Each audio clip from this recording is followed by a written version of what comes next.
Morning. My review of 2020 Ford EcoSport. This is Ford's first actual subcompact SUV. Quick review here. I've had it for about 3 days. I think it's pretty good on gas. I don't know. I'll put up the actual specs. There are some things that are wrong with it. Under 9,000 kilometers, you would assume. Nothing out of the ordinary. Weird little things. I still don't like Ford's. I'll heat seats on. I still don't like the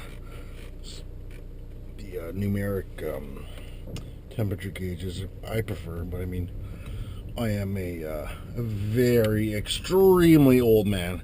But the car, for a tiny little vehicle, I'm 260 pounds, 6'1", and I actually have room up here, if you can see. I'm not sure how this camera's set up properly, but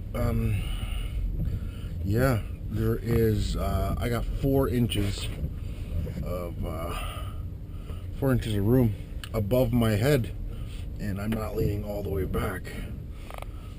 There were a couple of issues with this vehicle that I wasn't really happy with. Very odd things, like it's a platinum trimmed vehicle. Something weird like having the light have to go off by getting hit with the visor, but if you do not hit it hard enough, light stays on forever. Who knows how long that would turn off, but whatever the case is, not that big of a deal. Couple other issues I had: the brightness of the screen. At night, you cannot even you can't even see your mirrors at night. Of course, I don't have that video because I forgot to tape it. But I've adjusted the I even adjusted the screen brightness, and once you put it in reverse, the reverse light camera defaults back to full brightness. So thankful. I mean, I guess you still have the reverse camera at least, but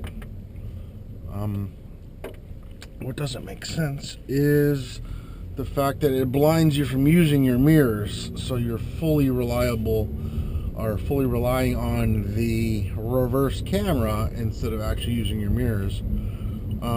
Even looking behind you at night, it still gives you a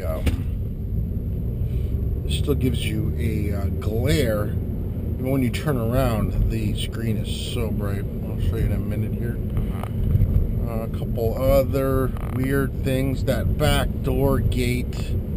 Who makes a small vehicle like this with no hatchback? I mean, I think half the reason this vehicle is nice, and it's nice because it's really small, and you can get in tight places. But if you get in a tight place and then you can't actually open the rear door. It slides open so much. It's over 4 feet, or just about 4 feet. I believe I measured it was 40. I'm unsure. I'm unsure the specifics of the length of that door once you open it. A couple other issues here. What else was there? Yeah, this is a four-wheel. Well, it says four-wheel drive on the back. There is no there's no button, no automatic four-wheel drive buttons on the transmission. You have your gear selectors, for sport mode, traction control, off or on, your automatic start, which is extremely sensitive. Holy cow. Literally, if I stop for 1 second, even in park with the brake on, it will turn off, which I think is weird. Be a fault. Another weird thing with the stereo sounds is absolutely beautiful. But wow, yeah. Sorry, volume check. That's the problem with it. The phone, when I have my phone connected, or if I'm listening to a podcast, or if I'm listening to something else, it doesn't know where the volume level sits. There's no decibel check on it. So I have, as you see, the volume was way up, because you can probably barely hear me. I'll have to edit that out, because I'm pretty much guaranteed that it will blow your eardrums, or at least I'll hear 1,000 people screaming and yelling at me about, well, yeah, if 1,000 people watch this, screaming about how loud that was. Well, that's what happens every time I get in the vehicle. The audio for my phone and my wife's phone, even though it's set up, does not. I'm forced to put the volume all the way up in order to barely hear a podcast or talk on the phone. Our microphone's right here, by the way. And then when I revert to either the radio or whatever else I'm going back to, it is deafening and scares the heck out of me, everybody else. I don't understand why they wouldn't be able to fix that at all. I mean, this vehicle comes with every single option, especially in the settings. Oh yeah, don't be touching the settings while you're driving, right? Anyway, navigation's great. The settings even included in the audio. General audio, video, display. There is speed sensor, so as you're going faster in the vehicle, get on the highway, the audio adjusts its levels. I did not notice that whatsoever. Maybe because I'm deaf, because the audio level's not adjusting themselves when I'm transferring from phone to radio or to satellite, whatever the case is. Which I think is just, a very simple, should be a simple fix. Navigation is great. Absolutely too many options on the navigation. Heated steering wheel, heated seats, phenomenal. A little bit extra. We are in Canada. It's cold, but I heat steering wheel, I think, is a bit excess. I did not see, still do not see an option for heated mirrors. This again is the Platinum Edition. You would assume that all the bells and whistles would be on this vehicle, but again, four-wheel drive, non-selectable, is very odd. So does that mean it's four-wheel drive all the time? Is it all-wheel drive? At this point, I'm unsure what the difference is. I would assume four-wheel drive would be selectable, and all-wheel drive is all the time all-wheel drive. But whatever the case is, I'm sure you guys will school me on this. There we go. See. As for fuel, I'll post my fuel consumption. It is a very small tank. I noticed that even after 10 minutes of driving, the gas gauge was going down. Handling, we're going to see a little bit right now as per the handling. The vehicle is, like I said, tiny. It is very slow. There is no acceleration on it. I believe the Echo I was driving last week which is a really old Echo, was equivalent or maybe even a slight bit faster than this.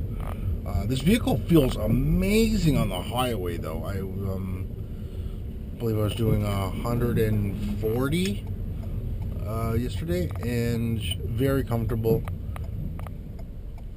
Definitely does not feel like a subcompact. When you see another one of these on the road, it's almost laughable to see how small it is. But in it, it does not feel small whatsoever. What do you got? 80. Assume there'd be a USB port down there. I guess you got both your USB ports here. Yeah, the heating and AC blows super cold as you expect for a brand new vehicle. It's almost negligible. The sound, negligible, I guess would be, is the decibel level of the fan is fairly low for full blast, but also the air movement is not as great as you would expect it from other vehicles. Yeah, not much to say about this. All bells and whistles, platinum. Weird. That hatch is just the weirdest thing. Very, very odd. It does have a roof rack on it without the accessories, but the first thing I would do with this vehicle is have the roof rack modified or something, so I could actually carry stuff on it. It's got that big antenna, digital antenna, whatever you want to call it, on the back for the GPS, whatever the case is in it. I would not. I don't know why companies are doing that, especially with a subcompact sport utility vehicle like this. I would think the point of having a roof rack is to use it. So if you're going to put stuff on the roof, you're going to be smacking that antenna, and I'm assuming that antenna is not cheap whatsoever. I definitely wouldn't want to find out. Definitely wouldn't want to find out. Besides that, yeah, car is really nice, really comfortable. Very surprised. A lot of room, even with my giant legs, my fat legs. Yeah, I mean, the lighting's really nice. Just the whole interface, I'm not really happy with the weird lighting issue with the reverse camera. When I stop, I'll maybe take a look at that. But yeah, the power on this, even in I mean, there is no sport mode. You would assume maybe take the traction control off. That would turn into sport mode or something along the lines of that. That doesn't happen. You put it in sport. There is very little change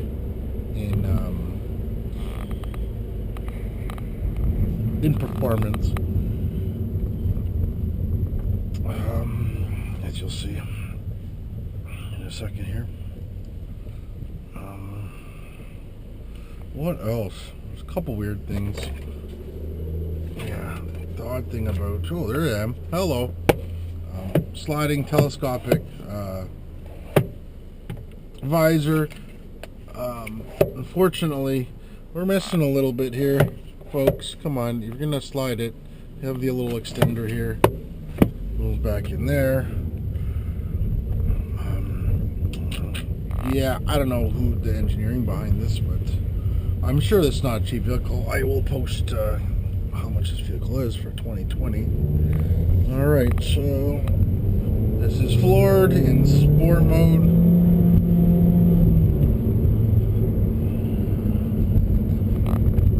I mean, it's not the slowest thing out there, but it's definitely, I would not call it quick, peppy, especially with the four-wheel drive.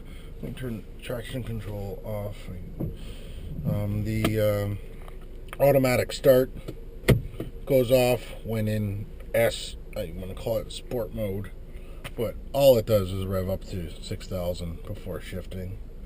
I'm assuming that's where your power would be, in between 5 and 6,000, 4 and 4,500 and 6,000. There is a tiny bit more power, but in comparison, I mean,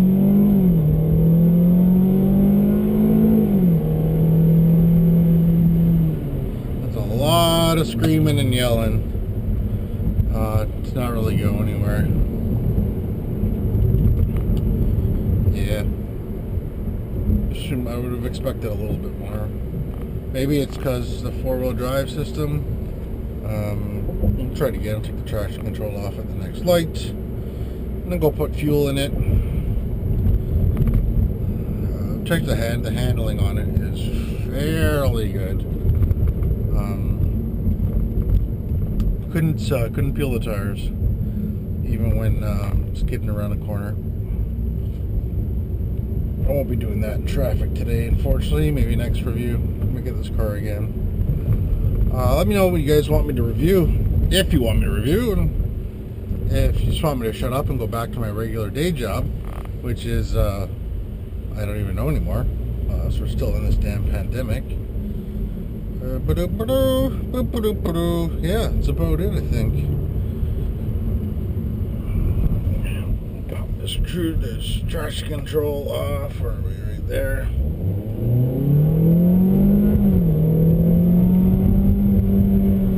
Will we change anything? That's in drive, that's not in sport.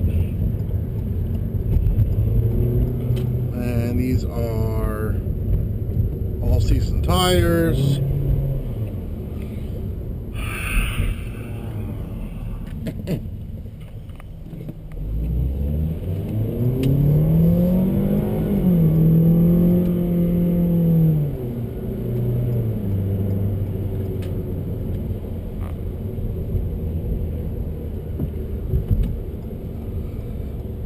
Very little to no spin whatsoever.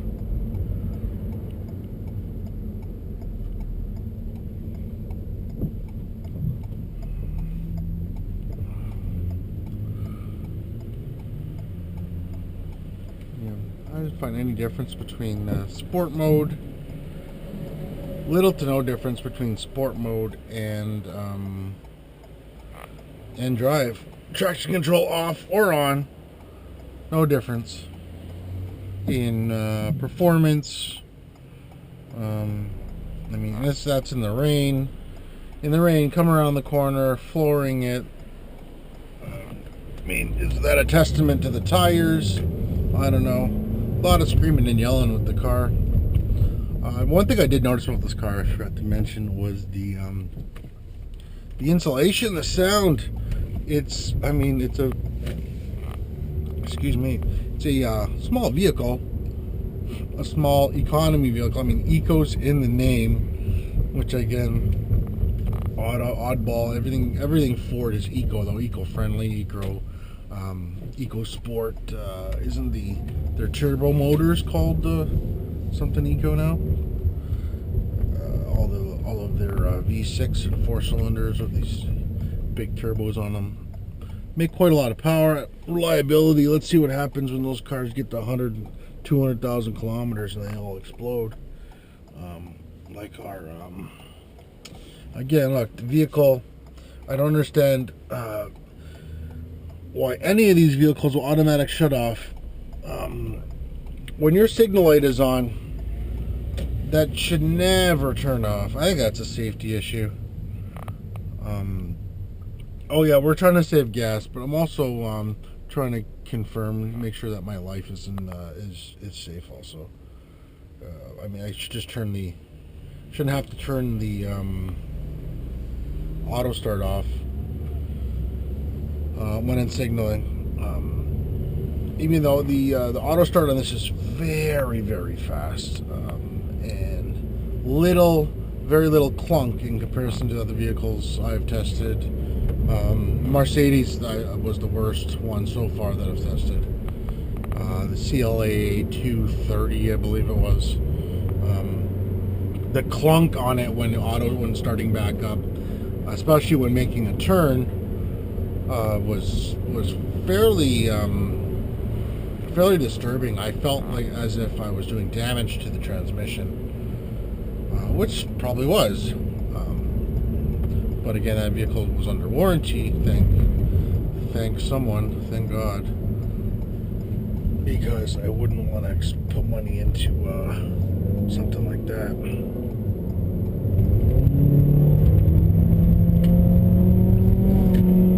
Even at that speed, the traction control light didn't even blink. I mean, four-wheel drive must be on all the time.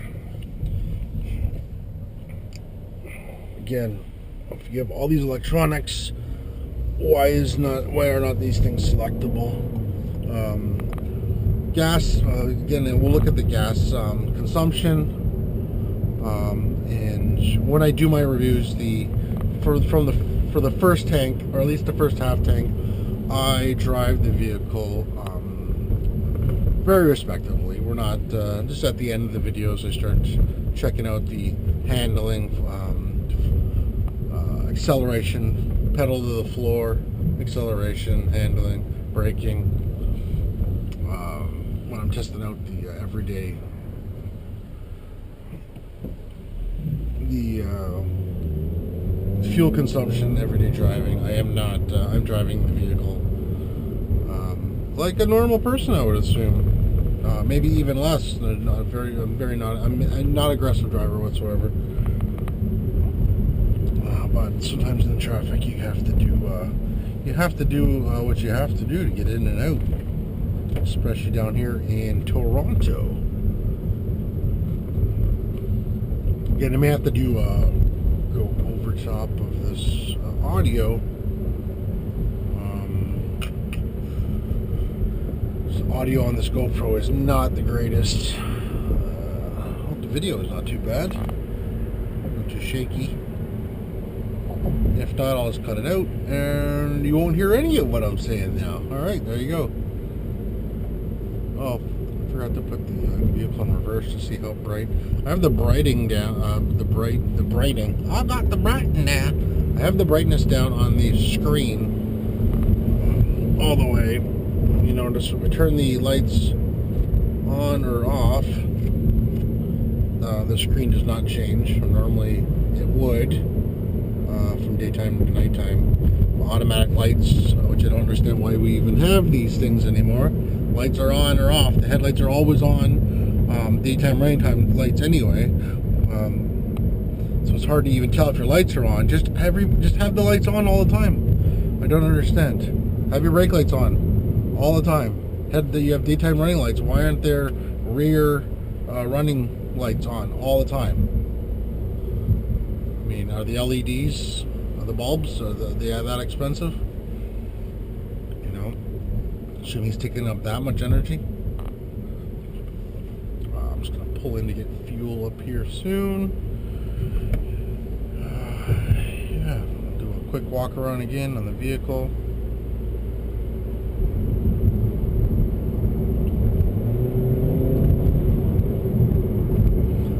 In the city, this vehicle is perfect. It's tiny, it's nimble, it can get in and out, not that fast, but I mean, what do you expect, right?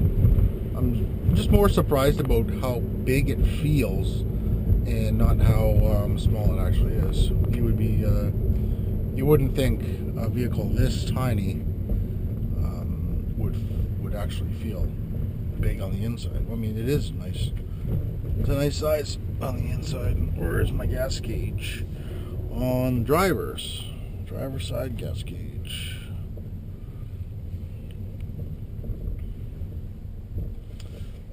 Of course, out of order or something. Something that doesn't make me happy. And reverse in here so you can see this. And hello. Well, it doesn't help that you can't see under the rain. I don't know whether there's, and this is with general. Where am I going in here? No, go back to settings. display, brightness. This is a brightness all the way down. So we go all the way back up, put it in reverse. There's no difference. It's still extremely bright. Imagine at night trying to look in your mirrors. You cannot see. This screen is so bright. You can't see in your mirrors. So now you're, you're relying on your sensors. There's no shield on the back to prevent your camera from getting. I'll leave it down for the next person. To prevent your camera from getting damaged. Unsure. No automatic start. I don't know. Platinum edition. Not really that nice. But I mean, Platinum edition for a Super Econo Sport, again, very odd. Oh, the vehicle makes a whole bunch of crazy sounds when you leave the keys in it and walk away. That's why it's better to have roll on the window and leave the keys and the actual ignition or on the seat.